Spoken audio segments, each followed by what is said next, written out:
Svetsko prvenstvo u fudbalu u Južnoj Africi obeležili su osvajač trofeja reprezentacija Španije, prerana eliminacija Italijana i Francuza, vuvuzele od kojih smo jedva čekali da odahnemo i naravno najslavniji prognozer svih vremena, hobotnica Pol. Pol je nepogrešivo pogađao ishoda mečeva nemačke reprezentacije, uključujući i poraz od Srbije, kao i eliminaciju Nemaca od Španaca u polufinalu. Vidoviti Pol je pobednike utakmica pogađao tako što bi birao između dve ponuđene posude sa hranom, od pleksiglasa obeležene zastavama timova koji su sastaju. On je sam odlučivao iz koje posude će uzeti hranu i nije grešio. U čast 100% učinka na mondijalu 8 od 8 i svetske slave, Pol je dobio dres aktualnog prvaka sveta Španije sa svojim imenom.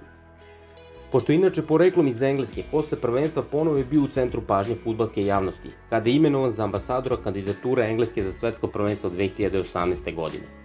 Uginuo je 25. oktobra 2010. Ako vam se dopao ovaj video, kliknite like, share, subscribe.